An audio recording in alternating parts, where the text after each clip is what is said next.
Welcome to Season 2 of Digging Deeper Ag Chats with Al, the podcast that brings you timely and practical stories straight from the paddock. From sowing to shearing, fire to flood, and everything in between. We're here when it matters most. Each episode taps into real experiences, expert voices, and grounded advice that helps you stay ahead on farm. I'm Alistair from the Gippsland Ag Group, a grassroots, farmer-led network in Gippsland, focusing on soil, grain and fodder, pasture and livestock. We're here to support producers in building resilient and profitable enterprises across our region. So let's dig in. Welcome back to another episode of Digging Deeper Ag Chats with Al. It's been a little while between drinks. We've had about 4 weeks off from the podcast, and it's been a well-earned break for the team. But to be honest, half of us came down sick during that time, so we couldn't record anything in our little studio, even if we wanted to. But we're back now, feeling fresh and ready to hit the ground running. And first cab off the rank is going to be Morgan Davies with his mate Joey from Euroa, livestock agents for elders. We're going to be discussing a couple of things, including the sheep and cattle, how much they've moved us in the recent weeks since we've been on air. And we're going to see what the outlook looks like over the next coming months. So stick around. All right, welcome back to Digging Deep. And we've got a special guest in today with Morgan Davies. Now, we're going to put this podcast off, but Morg said, no, we've got to do it now. So how you going, Morgs? Going very well, Al, and thank you for having me again. It's always good to be here. Yep. Now, we've also got another elders livestock agent from the other side of the state, Joey. How you going, Joe? Yeah, good, thanks, Al, and thanks for inviting me on today, boys. No worries. Big trip from you, mate? Yes, come from over the other side of the divide today, so, straight through. 6 hours, so... Anyway, got through a bit of rain, but country's looking good over here. Yeah, and you going through tonight, are you, or tomorrow you keep going through? No, I'll stay put around here tonight. Yeah, so it'll be good. Yep. Oh, you might have to roll out of bed if you're staying with Morgan tonight. Is that right? Well, he's actually on holidays, so he was passing through. I said, "Oh, well, come on, get on the show and tell us what's going on over there." Yeah, so, right. Oh, must be on double time then, are you, Joe? Yeah, no, not quite. But anyway, it'd be good to catch up tonight with Morgs and have a look around. Yeah, tell us a little bit about yourself. What do you do over there? Euroa, is it? Yeah, Euroa. So obviously it's in the central northeastern Victoria. I basically work, from Merton through to, Euroa through to Shepparton. So that's a fair variation of, different types of country. But that's basically in a nutshell where the area I cover. And it's still traditionally 50-50, cattle producers and sheep producing country. A lot of breeding sheep, and probably the further you go towards Shepparton, you might see a bit more value adding going on the irrigation. Right. And what sort of sheep breeds are you talking about? Merinos or first cross ewes? Yeah, well, traditionally it was a big merino area. It was actually one of the first places the merinos came from Britain, Saxony. So, yeah, but obviously we're seeing this everywhere. That's changing. So there's a lot of... still a few merinos around, a few composites, probably not so many shedders yet, but yeah. Yeah. Now talk about the merinos over there. I'm not familiar with the area. Do you know this area, Gippsland, very much, do you? Oh, not extremely well, but I'm aware of it, yeah. So, yeah. Well, I'm asking the question, we've got a staff member now, Andrew, who used to be shearer over in the Shepparton, sort of Echuca way. Yep. He's surprised by the look of our merinos over here because he's used to sort of those merinos over there, a bit bigger body things. Are they similar over there where you are? Well, again, if you go up to Strathbogie, which is, 600 metres above sea level, you'll find a small fine wool. Yeah. And you come down the hill, you'll typically find a sheep that'll be somewhere between 18 and 19 micron, medium frame, your Tolans, and your Heinems and those, breeders in the area. That's where they sort of hit the mark. Yep. So very similar sheep to Yass and Goulburn, if you're familiar with that area. And you got a bit of cropping going on over there too? Yeah, more and more. Yep. Some of the country probably is not known for cropping. People would say it's a bit more marginal and gets a bit wet, but we've seen a big shift in the last decade, more and more crop. So is that swallowing up some livestock, is it, or are they still dual enterprise and running a few livestock as well? No, it's not swallowed up completely. It's a shift. We've seen this shift everywhere. Probably a bit different if we're talking about hill country. But anywhere that's arable, we're seeing that shift, aren't we? Certainly. So, no, there's still a sheep presence there, and there will be. It's just a matter of, these generational farming enterprises changing hands and feeling their way into the next stage and what's going to suit them. Good. Now, before we move more onto the livestock, Morgs, I'll get some angry phone calls if we don't follow up on the catters. How have they been going? Yeah, Little No Cats, we've probably just fallen off the pace. A few kids been away on holidays. Form's probably had a form slump. Maybe got a bit coggy the boys. Got a bit of and girls. Winter blues maybe as well. Winter blues, but went down to Wyong. We rolled Wyong in the middle of the year, but they got us on the home deck and gave us a fair old touch up actually. So I said to the under 11s guys, big pre-season. The season's over now for us. No finals. No finals for under 11s. Oh right. So yeah, no big pre-season, and we'll hit them full on next year. But there is rumours going around that they're changing the age group, so we might end up with under 12s now, not under 11s.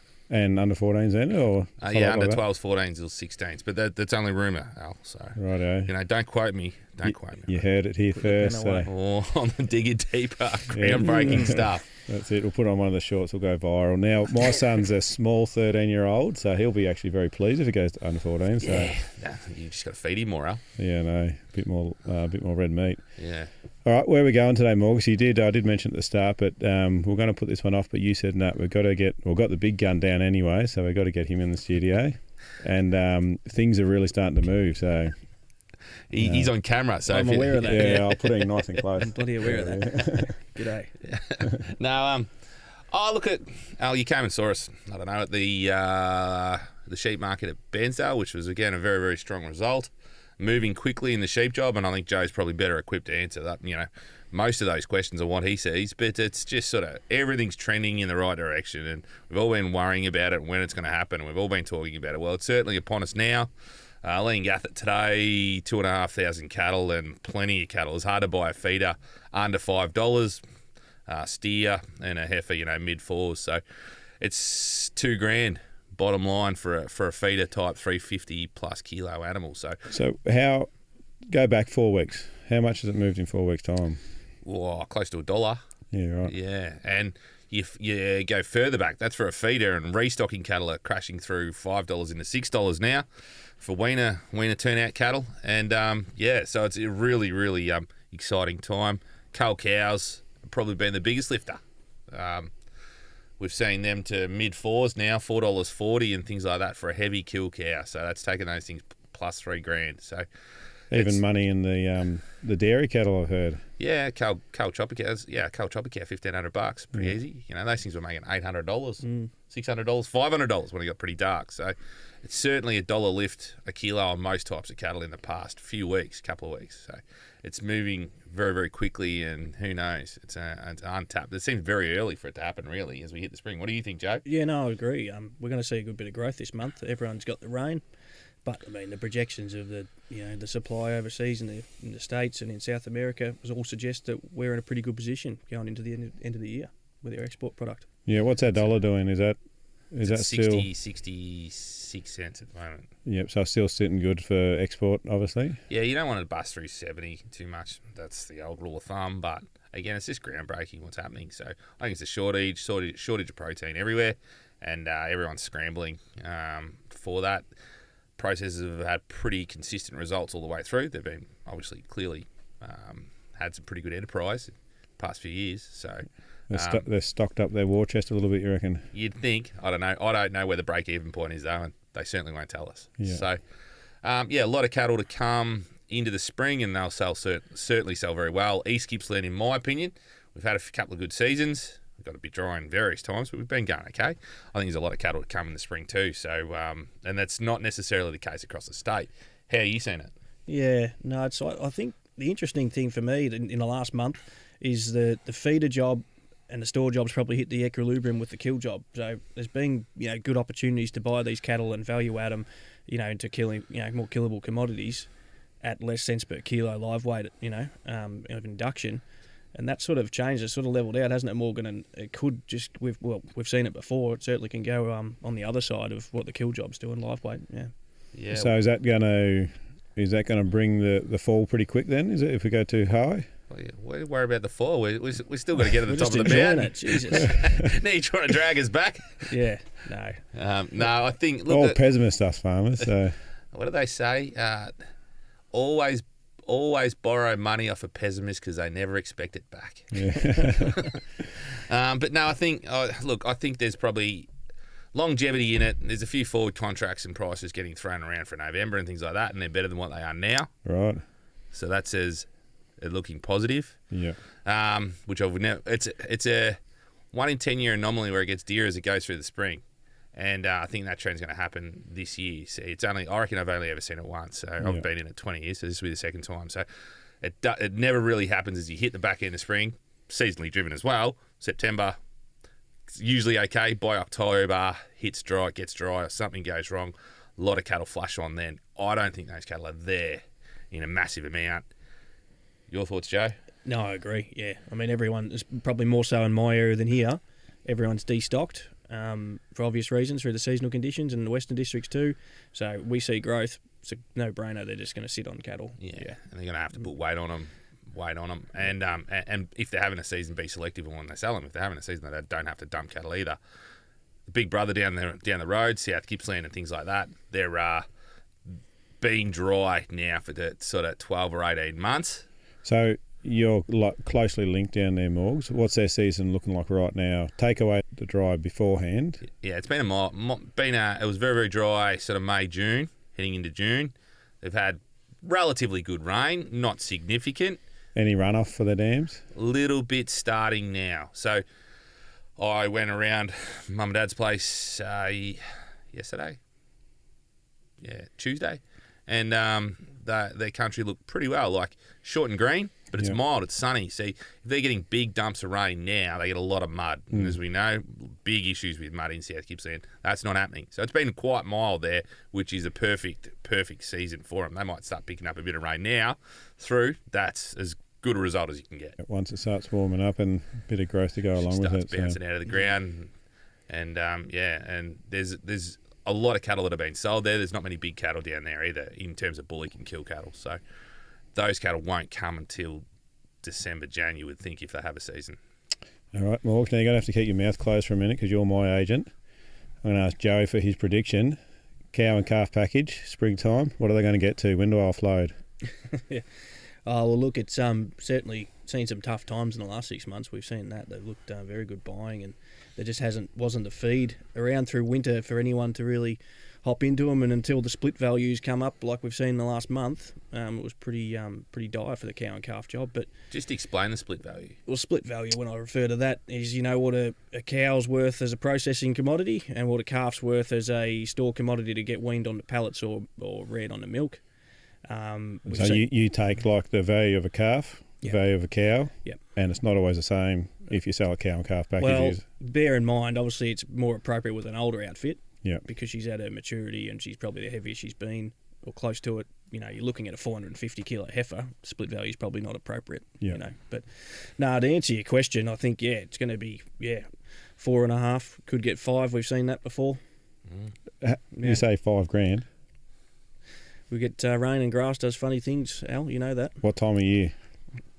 I won't be cornered into putting any dates on it. Morgs will. When is the time when the grass fever's really sunk in? Yeah, October, November. All right. October, November, and then you got a spring calf, like a significantly bigger 200 kilo spring calf. So they're making $5 as $1,000 there on the calf. Then you've got a cow that's worth $2,500. $3,000, there's your $3,500 to $4,000, as Joey said. So I heard 5 actually. Yeah, well, hey, it's happening in the US, and look, you get a bit of momentum. Like we could be seeing weaners making today at Leongatha 320 kilo calves made $2,000 on 1 or 2 pens, but there wasn't a lot of those runs of black cattle there. So who knows where it goes? And we're not saying it's going to happen, but it's certainly trending that way. We've seen cows and calves make it before. Yeah, of course we have. Yeah, we've got a short memory. Yeah. Don't have to go back that long, do you? Yeah. Are you excited, Al? You got a few cows that are calving in the spring. Look, quite excited, Al. Yeah, you cannot wipe the smile off his face. Sitting a bit forward. Yeah, I know. Crossed his legs. No, I'm just doing the numbers in my head real quick, boys, and I might actually make some money this year, so I might have to pay the tax man. Don't worry, you'll give a bit back at some stage, Al. Don't worry about that. Yeah. Now, we'll talk about the sheep then. You said, Morg said you probably know the sheep game a bit more. When do you guys start turning off your suckers over there? Traditionally on the river country, we might start in the end of August. Like that's the country probably closer to the Goulburn and north of Shepparton, Pacola, end of August. But those early drop suckers, obviously they're specialist operations. They're probably on track. They might be just a little bit behind. But What we are going to have is a big gap between the early suckers off the irrigation to the dry land suckers. Mm-hmm. They're going to be well and truly a month. So I think everyone's aware, like, we're going to see a run of suckers probably might be just the start of September, and then we're going to see it get real thin, I reckon, unless people are encouraged to sell them as stores prematurely. I think we could see a bit of a hole sort of late September into October. So you're saying you'll see your good lambs come forward, and then a lot of people shear lambs and sit on them, do you think? Or Yeah. do you think they'll get Yeah. sold as a store? Depending on It season. all depends on the rain we get dealt.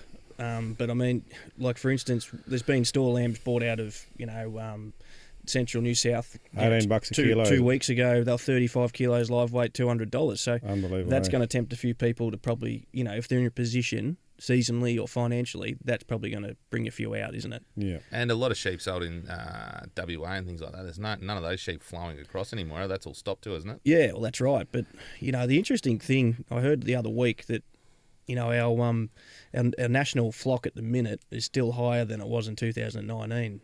So we're sort of getting around associating, like, there's a lot of sheep are being sold and gone.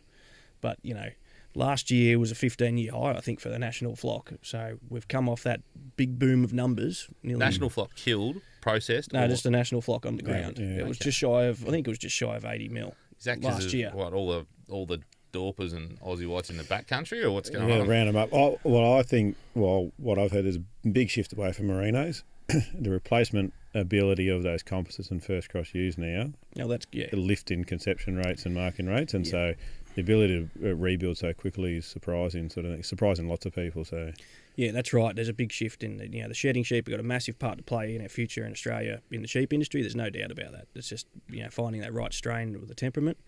But when we look at the last 18 months, it's a very interesting market. I take the mutton job for instance. Like, you go back, 40 kilo carcass weight big composite ewe for instance. 18 months ago we were selling them consistently, selling them for $20 to $30 live weight, dollars per head. So you find another market where a commodity's actually increased its value by 1,000% in that time. I'd like to know about it. But that's what we're seeing now. yeah, Those killable old ewes are $250 to $300. What about the Rams? Cull Rams, $5. Yeah, they've taken a rise, old Rams. Yeah. yeah. Old Morg's got his pants pulled well and truly down the other sale. Oh, dear. What do you start at $40, Mo? About 110, I reckon. Yeah, you got to the listeners. I don't sell at the sheep market. We've got a very good auctioneer that does the job there, and as I said, I turned up, and Al was very excited to see me there. But there was a ram there. I had to introduce him to a few buyers actually. Didn't know who he was. So. Yeah. Well, that's not a bad thing. Yeah. But Yeah, I think I asked $50 on a ram, and Everyone's hand went up. Everyone nearly assaulted me. Even the Yeah. booking clerk turned on me. Yep. Yeah. Yeah, that's not very encouraging. But no, but really, the number of things. Obviously, there was a few roadblocks with the export market last year. There's no doubt about that. But the numbers thing and the supply of sheep is the big factor. If I look at my business, last year, I reckon I would say comfortably, I've worked it out, it'd be 6 to 7% of my breeding business sold out dispersal, and that was generational farmers. That just through that tough time, that was enough to go, why am I doing this? I've prolonged my retirement. Now I'm going to not much fun. pull the trigger on it. So, and I think if you look, it'll be probably pretty close to the decrease in the flock average from year to year. So, that puts us in a pretty good position going into this spring. People are going to be very keen to hold on to ewes a year older, so there's not going to be many more of them hitting the market cast for age. There's all these other factors that'll push that along. Sheep getting harder. Sheep getting harder to source, in a sense that people won't be dumping as many either. Those sheep coming across from WA, there's less and less of them coming. There was a lot of people buying sheep out of there because they were so cheap and everything else, and that was always a thread. You could always buy a lot of sheep out of SA and WA. It's been dry in SA as well. A lot of those sheep have been sold there too. So I don't think there's many of those sheep strategically that we can buy. So people have to adapt now. Yeah, it's going to get like last time we seen $500. It's everything's on the table to suggest we're going to see it more interesting than that, because Morgs is right. WA doesn't have the volume there to pull us out, and obviously the thing that has changed since this last time we were in this position is the cost of fuel and labour to get them across from WA has changed significantly. It's interesting when lambs. What's the record so far? About $440. Changes every week. That was the last auction sale anyway. Oh, those and blokes up in Forbes and Wagga, they've been it's like a ping pong ball bouncing around. But 440, 441. Yeah, you see it breaking it all the time. The one thing that I am going to query though, right? They all talk about what happens in the marketplace. These pen of lambs of 50 lambs that make $450. There is rumours and stories of a producer in Coro that's been producing $450 lambs with so much weight for months now. And they're sending lots of 200 and 300 and averaging it. Hitting Wagga on a Thursday, hitting Coro on the Monday with the seconds, that's but no, he's hooking them. Yeah, so, as well, yeah. So, well, I think that guy that made the 441, he actually had a truckload go to the abattoirs the week before, and they came out of that too. I think it's Mickens or someone from Corowa. So, Walla Walla. Yeah. Okay. But no, it's certainly good. Well, I'll throw this one to you, Al. You've got lambs. We talk about the big shift from cropping, right across the arable country of Victoria and New South, and a generational thing as much as anything too. Labour component plays into it. But right now, and probably looks like we're going to have it in spring, you've got lambs walking around. And we're not talking on the top of the wazza lambs. We're talking like middle run lambs, top of the domestic weight lambs, walking around. They're worth more than a ton of wheat. And you look at all your costs involved with cereal or canola.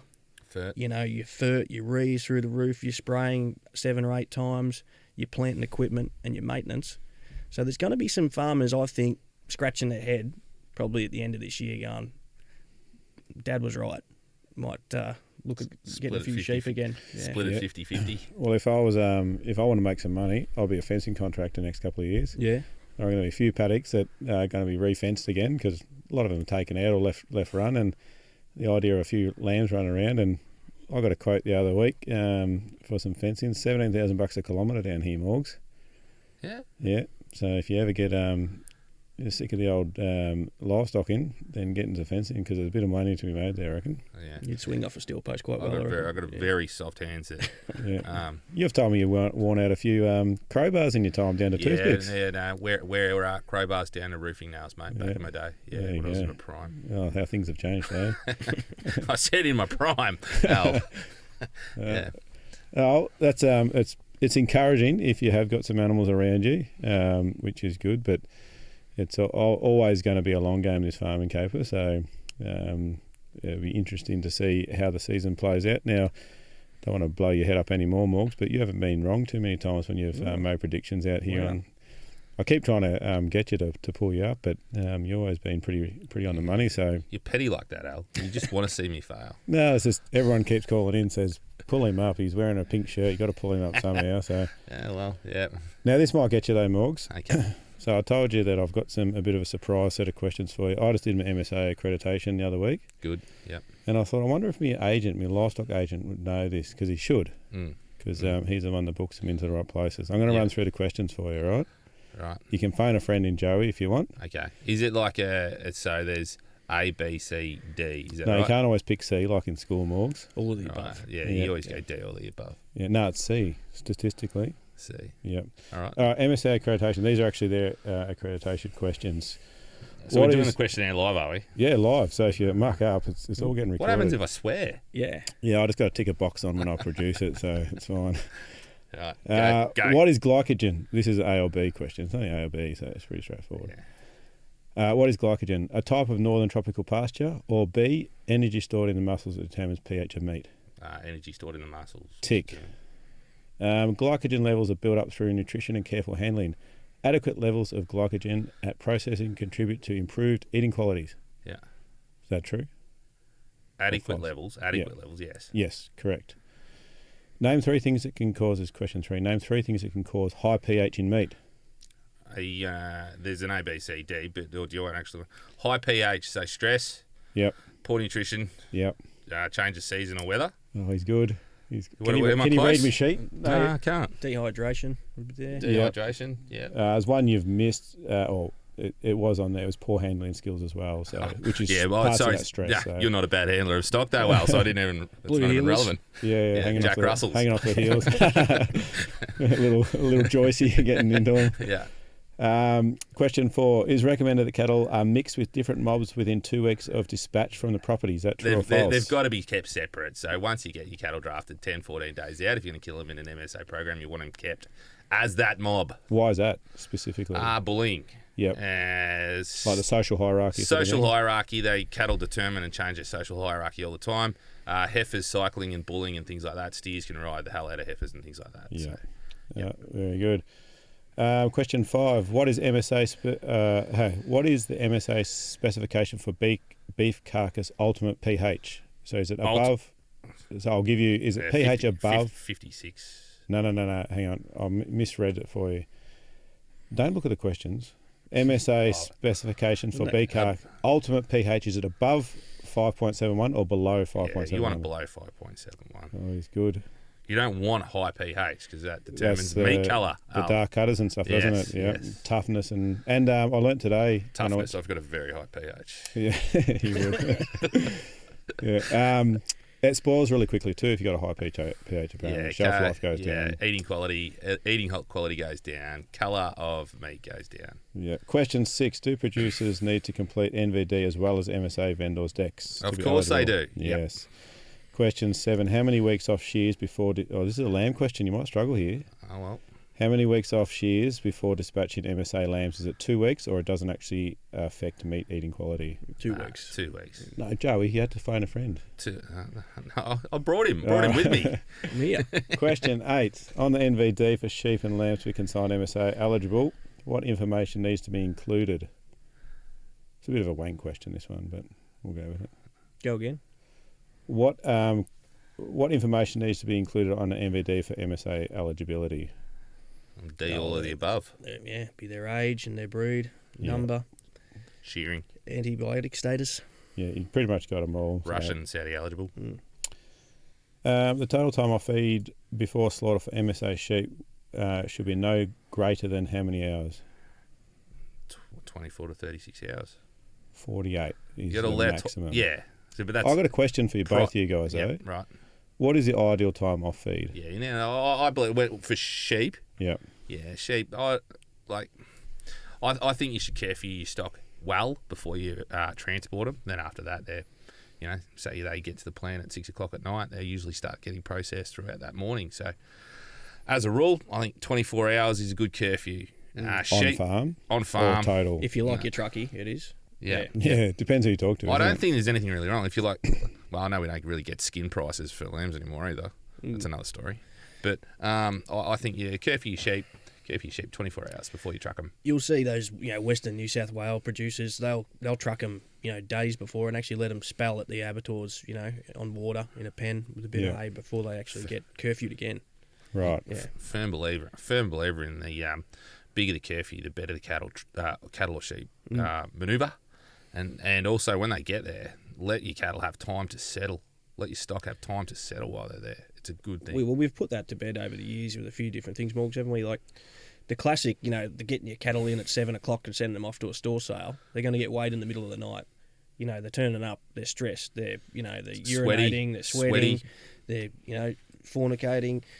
So like all that's going on. So then they get weighed at nearly their emptiest, and then they drink water, and you could weigh them the next morning at 9 o'clock, and they could be very well heavier. Yeah, right. Good information. Thanks for that. And by the way, you passed with flying colours, so you can still have your MSA accreditation. Done well.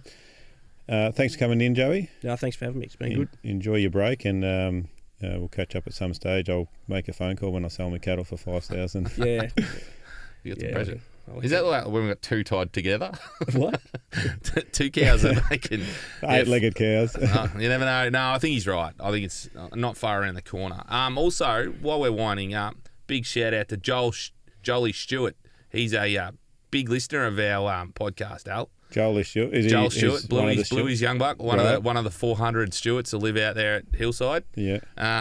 Jolie actually was saying that he really enjoys the podcast and thoroughly enjoys it. So I said we're going to give him a gag hat. Have we got any more gag hats? Oh, I can find one for sure for Joel. As long as this one actually gets to him. Last time I sent you off Barry with a hat. Barry got his hat. Oh, Barry got his hat. Long-time listener, first-time caller. Yeah. So Well, maybe we should get Joel in with you next time. How's Joel? Jolie works at Bulmers, and he'd be, I don't know, Jolie would be 22. Perfect. 21. We'll get him in one day. He's a beauty. He's a 3rd or 4th generation farmer from local, so it's good to have him listening. Yeah. Is he the Stockton? Yeah, one of Al's grandsons. Yeah, Jason's Yeah. Bluey's young bloke. Yeah, which we should mention actually. That ram sale is coming up. What is it? September time? Early September. Maddie Gallagher will have her on the show, plugging that in the rams. So all good. Yep. So the Gippsland ram breeders, merino ram breeders, is coming up too. So look out for that. You know what they say: no rams, no lambs. Yeah, that's a Kyle thing, isn't it? Was once. All right. Thanks, boys. Thank you. Cheers. Thanks.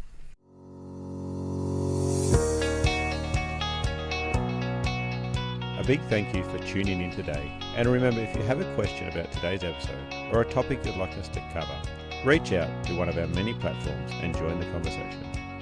We're here because of your passion and commitment to agriculture. Together, we can build a stronger farming future. This podcast is made possible by the Future Drought Fund Regional Drought Resilience Planning Program, co-funded by the Victorian and Australian governments.